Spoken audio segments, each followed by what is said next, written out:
I think we can get started. We get started with the game by Ingo, who played with the white pieces, and let's begin.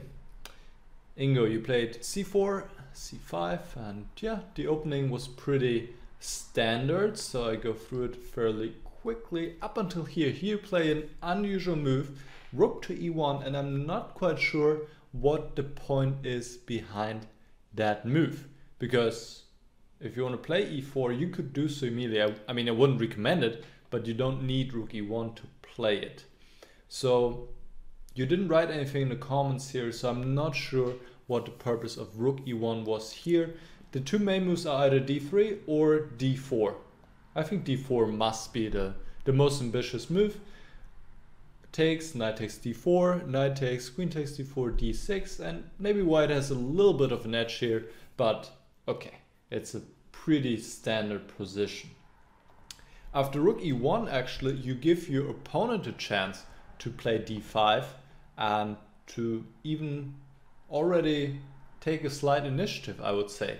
d5, and then it's just reverse colors, and it's not clear how rook e1 helps you in that situation. So you should play d4, I would say, or go d3, either one. Rook e1, I'm not sure what it's all about.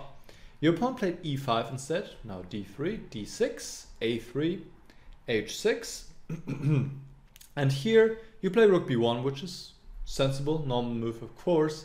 You could go b4 immediately as well, just to point it out. And it is a pawn sacrifice. And this is possible because there are already some weaknesses in the black position. And the pawn on d6, for example, could be a target. And I think you have some nice compensation here. You could play rook b1 or knight d2, and you have these open files. So you could play your queen, let's say, to c2, play the rook to b1. Of course, we have to watch out for knight d4 as well. But in general, this looks like a pretty harmonious setup. There's knight e4 in the position. The d5 square, of course, is weakened. It's a possibility, just for you to remember in future games that you think about it. So rook b1,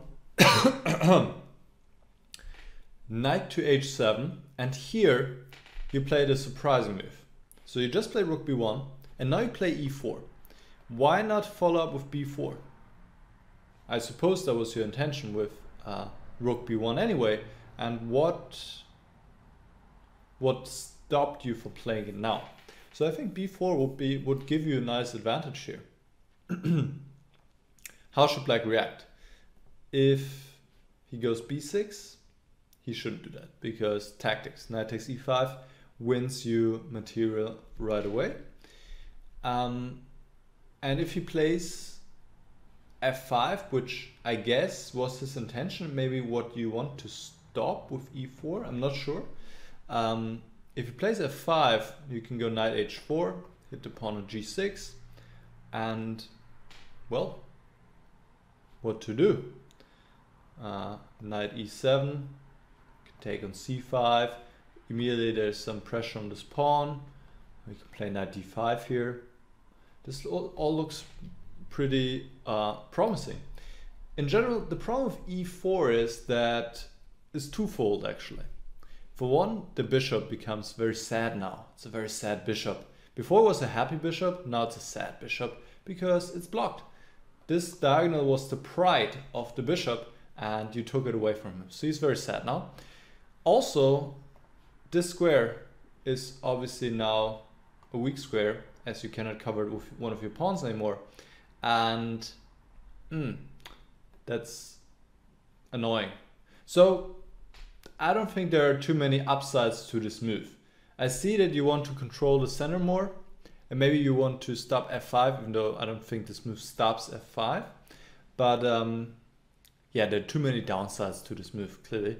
And instead, keep the diagonal open, play b4, pressure him on this diagonal. I mean, this is what these positions are all about. This is what the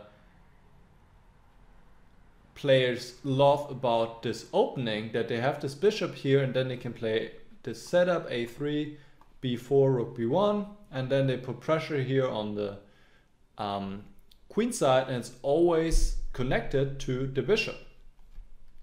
All right, e4, bishop e6, now b4, b6, bishop d2, knight f6. Here you go, rook f1. And I took a look at this position. It's not so easy to come up with a good plan. I wasn't too happy with rook f1 though. I think you could first clarify the situation here, because if black takes with the b pawn, at least you have some possibilities to create play of rook b7, or maybe play knight d5 first, and you can try to invade via the b file. If your pawn takes with the d pawn, then you just put a knight on d5, and the knight is quite unpleasant there. And whenever black takes on d5, you would get a passed, okay, here especially it doesn't make sense because black loses the pawn, but in general you get a strong protected passed pawn on d5, which is quite valuable. So I think that would make sense to first put the knight in here, takes, knight d5, and then you could think about future plans, maybe put the bishop in c3. And yes, of course, at some point you have to do something. Either play with a4, a5, that would be one way to open up the position, or to at some point prepare f4. Maybe bishop c3, knight d2, then you could play rook f1, f4. Something along these lines I would recommend here. But it's a tricky position. It also took me a while to figure out something sensible to do. Okay, your plan is interesting, but also has its downsides. Queen d7, knight e1. For one, that you're giving up the square on d4 temporarily. Knight c2, bishop h3, knight e3.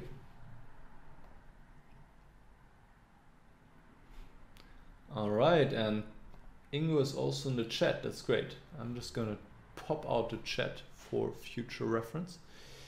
Okay, and he says, I was afraid of f5. Yeah, but if we go back to this moment really quick, okay, after f5, I guess you could take, but even then, I'm not sure how much that helps you. Of course, now you're happy again because your bishop is open, but I don't know. I don't know if this is really so helpful. I mean, on the other hand, what's the problem with f5, right? So here, even if you don't play knight h4, okay, black's threatening e4. We should take that into consideration, but even if you play knight d5, I mean, not much is happening here. Of course, we need to be careful that black doesn't checkmate us at some point, but this is a long way to go from here. So, like I said, it was more important to keep the bishop open, to have that kind of pressure, and also have better control of the d4 square. All right, what's the position? Here we go. Rook f1. Dum da dum. Knight e3, knight e8, knight d5. So far so good. I like this sequence here. You have implemented your plan. The knights are well placed. Takes, takes. And now you're asking, no, I actually put this question. Now you played knight c2. And this is a mistake. And my question to you is, for what are you aiming for? For what exchanges are you aiming for? This is an important question to ask yourself during the games. What kind of minor piece configuration would you like to have in this position? If you only had one minor piece left and the opponent had one left, which ones should that be? And in this case, it should be your knight against this bishop, because then you have this classical situation, good knight, strong knight on an outpost against bad bishop, because the bishop cannot attack the knight. And the pawns are, many of the pawns are on the same color of the bishop. That makes the bishop a bad bishop because it's blocked. And on the other hand, you have control then over the light squares, for example, the square d5. So this is what you want to aim for. The problem of knight c2 is that it actually will then become very difficult to achieve that goal. So there are two interesting moves here. One is just a typical pawn move here in these kind of positions, to play f4 to counter the center and not allow black to grab more space by playing f4 himself.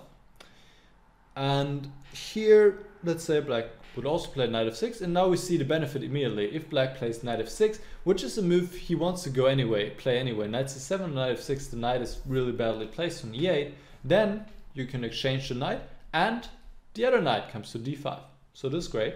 And then, let's say the rook drops back, you can go after the knight on d4, play bishop e3, bishop c3, exchange the knight, and then we have the desired piece configuration. Good knight against bad bishop. Same thing is true for queen h5 here, which is, I think, a very logical move to activate the queen. Also having an eye on this pawn as well as this pawn. And now knight f6, you can take. Now black has to take with the rook, otherwise the pawn is hanging on h6. And now once again, knight d5, rook e6. And yeah, because the pawn still needs protection.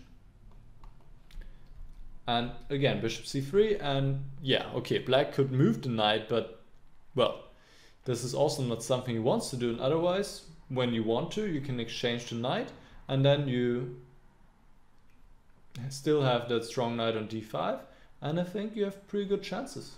You're better. So this is, I think, an important lesson from this game, to ask yourself the question, for what exchanges am I aiming for? What do I want to achieve? And which piece do I not want to exchange, maybe? After knight c2, both knights come off the board now. Like we see here. Still, you could argue that your bishop is better than the dark square bishop, but it's not too much of a difference here, because the pawns are still fluid. Black can push e4 or f4 at a given moment. And also, it's not that important here when we compare the two bishops, because we're not in an endgame yet, and there's still some play against your king, as we also saw in the game. Now bishop c3, f4, and you need to be concerned about your king. It feels like with a knight on d5, that would be much more restrictive for black, because the knight takes away so many squares. All right, f3, good move, takes, rook af8. Okay, so this move was a complete mystery to me, because the opponent, he's getting ready, he's playing here on the king side, doubling on the f file, and you know, there might be h5, h4 coming, and you're like, I'll play b5. So, of course, positionally speaking, this is a reasonable move to gain some more space there and to fix the pawn on a7 and so on. But this is not the position to make such moves. I mean, it's not a big deal here, but just in general, in principle, you don't want to make like moves like that when your opponent is getting ready to attack you, more or less, right? So you would rather either do something else or open up this b file. This would be actually a good moment to take on c5, because black cannot take with the d pawn. The pawn would be hanging. And then if he takes with the b pawn, at least you have the b file. At least now your rook is doing something. When you play b5, it's like your rook is sad on b1. And now play queen e2, bring the queen to e4 maybe. And you know, there could be some counterplay down the line here along the b file and along the 7th rank. So that would be one possibility, or the other possibility would be just to stay flexible. Just play queen e2, improve the queen, protect this pawn once more, bring the queen to a good square here on e4, and you still have the option to take or go b5. There was no need at this point in time to play b5. I mean, you cannot even argue that you're preventing queen c6, because black could still play queen b7 if he wants to. So, yeah, this move was surprising to me. And now, let me just check if there are any questions. Let me know if you have any questions at any point, if anything is unclear. That's why we're doing it live, right? So you can ask questions while I'm doing my thing here. All right, so b5, rook f5, queen e2, d5. And now you're saying, I didn't realize that I could take the pawn. Well, I'm sure you know it's theoretically possible, but I guess what you mean is that you didn't really consider, maybe because you thought then your pawn on d3 is weak. I'm not sure. I think you stopped too early here, because if you see the next move, then you're like, okay, this looks pretty decent, right? I played a queen to e4 with tempo, and if black takes, now you can immediately improve your pawn structure again. Actually, you could take with either pawn. Could take with the d pawn, so you get rid of the weakness and then go after d file. This looks pretty good, actually. I like that. And here now this difference in the bishops will really matter in the end game, because your bishop is so much better than the black bishop, and you have very good chance to play for win. So black should keep the queens on the board, queen f7, and it's actually still balanced, which was a little bit surprising to me, because I felt like the queen is so well placed on e4 and you have to bet a bishop, but the problem is your king. The king is just pretty unsafe. So for example here rook f2, h5, rook h1 could be played, but then black would also have some play here, queen b3. So it's very very double-edged still, and seems it's about balanced after all. Rook bd1, rook h5. Okay, now you play g4, which is probably what your opponent wanted you to play,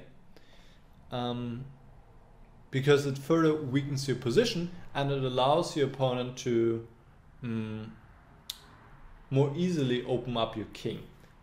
We have to be very careful with pawn moves in front of our own king, because with every pawn move we create weaknesses and we cannot undo them. Pawns are the only piece that cannot move back, so we need to be especially careful with those moves. And here you don't need to play g4. Of course, queen h3 is a threat, but you could play king g1 to deal with it. If now queen h3, you can just go queen to g2, and you're okay. So that would have kept the balance. After g4, you are worse. Rook g5, bishop d2, rook g6, and now rook h1. And you're saying you underestimated what's happening in the center. Yeah. Even though, of course, was also not an easy combination to see, but yeah, you should probably play a move like bishop c1, and it's still okay here, because after h5 you can still go g5. I think you were afraid of h5, that's why you played rook h1, but g5 still works, since the black king is also pretty weak. For example, like this, and now if black takes, rook g1, you also get play yourself. And it seems should be balanced after all, but of course very, very concrete and double-edged position. So rook h1, here your opponent could win on the spot with e4 or d takes e4 and e4. Not so easy to see, honestly, but we need to look out for such moves. We need to look out for breaks, especially if we already see our king being a bit airy here, being vulnerable, then we need to be on the lookout. So this works because, okay, f takes e4 obviously is forbidden, and queen takes e4, there's rook d6, and that's a deadly pin here on the d file, because black can also renew the threat, and then you lose a piece and you lose the game. So yeah, we need to be aware of such breaks. Rook gf6, rook df1, rook e8, rook h5, takes, e4. Okay. Yeah, the position is not easy to play, as you also noted yourself, because you're getting attacked, right? It's still balanced here, but you need to be careful. You had two moves. One is rook d5. The point is after e takes f3, you can take with the queen. And because of this attack on both queens, and that would be fine. Or the alternative would be to just take, actually. Of course, this also looks dodgy, but it works. Actually, once again, here rook d5 would be also a move, but okay, we don't have to be super fancy. Takes, queen d4, and now rook d5. It's possible, and black wants to regain the pawn now. He has to allow the queen trade, and then you will be okay with check and rook d7 going after pawn, threatening also bishop c3, and this should be a draw. So I think maybe you missed e3. I'm not sure. I mean, if you were able to play one more move, bishop e3, you'd be okay, I think. But after black plays e3, it's just, the problem is that there are also more, this diagonal is opening up, the pawn gets very close to its promotion square, so this means trouble. Yeah, so if you spotted e3, then at this point you must say, okay, I need to do something else, I cannot allow that. And then you might either find a move like rook d5, which is not so easy to find, of course, because it's somewhat counterintuitive, allowing black to take on f3 with check, attacking our queen. But also you maybe take a closer look at this move and actually realize I can get away with it. I can actually get away with it because black doesn't have that much attacking material anymore. And once again, the black king is also open. So black cannot go all crazy. He also has to watch out for his own king. So after f4, e3, yeah, here you play bishop c3, you gift a tempo to your opponent. You should play bishop c1, but in either case it will be really tough to defend now. Bishop c3, rook d6, bishop e1, rook d4. Yeah, and from here on there's really not much to do. It's just too tough against this pawn, and with your king this position is lost. Maybe rook h3 was a better try here, because yeah, I mean the rook is not doing anything on f5 really, right? So you rather want to have an eye on this pawn. But like I said, in either case, here black goes queen e6, wins the pawn. You're very passive and your king is open. This will not end well probably. Okay, so rook f5, takes, queen takes, rook f3. Yeah, there's just nothing to do here. I mean, you tried for a long time, but unfortunately there's nothing to do. Here was maybe one more chance to steer something up with queen g2, maybe get some ideas here of bishop c3, something against the pin. But with that king, I mean, honestly, black really has to go wrong. But okay, things have happened, right? Like that. So we want to still make it as difficult as possible for our opponent. Check, king g2, bishop takes. Okay, now you're 3 pawns down and the checks will run out. Okay, and a lot of checks, and now you just play queen e5, and you said here there are no cheapos left anymore, and okay, e2 is coming, so you resigned.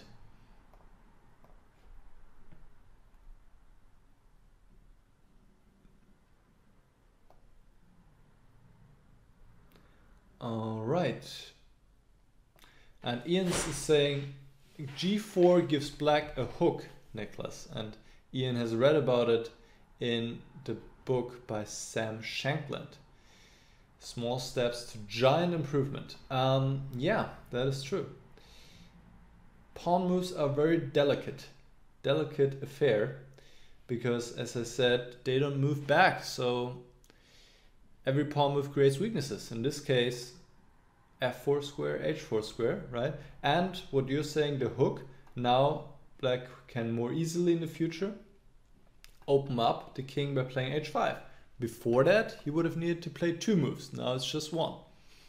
So pawn moves are an important matter. All right, so what can we say about this game in total? I think the opening was fine. This rook e1 move, you might want to check what to do there instead, but okay, it's not a big deal. And then you implement that typical plan with a3, rook b1, but then you stopped. And I think that was the first very important moment where you played e4, and that really didn't help your position. Let's put it like that.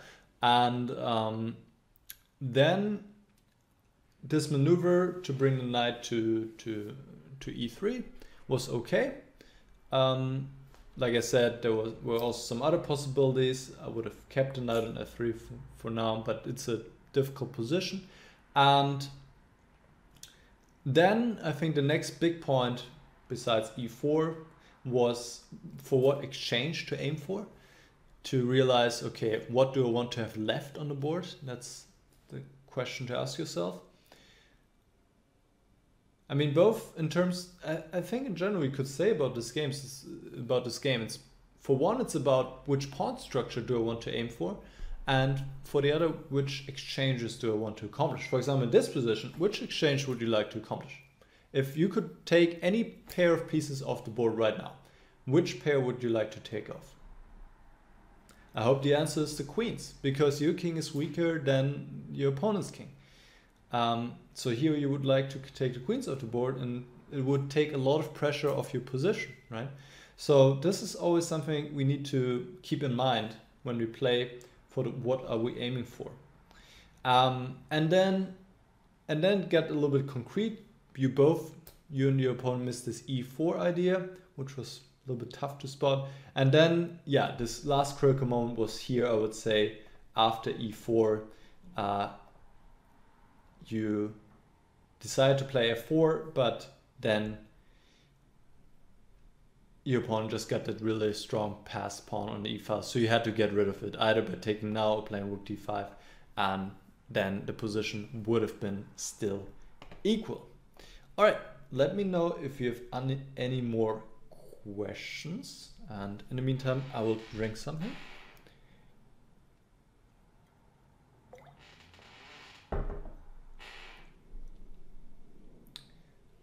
Or I could answer the question by Emmanuel. Emmanuel is saying,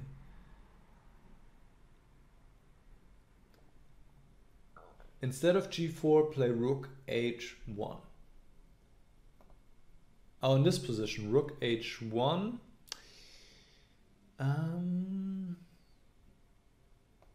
No, I think that would be a mistake. It's my feeling. My feeling is something bad will happen here, connection with e4. So rook takes h1. Now rook takes h1 would lose because of e4 right away. Double attack. I mean, yeah, this must be crushing. Yeah. So then the king would need to take, and either e4 is possible here as well. Or there's also queen h3 now, forcing queen h2, takes, and now maybe d4 and then take the pawn f3. Yeah, now this, I think rook h1 doesn't work as well. King g1 was strictly the only move to keep the balance. Not an easy move to see, but it's possible.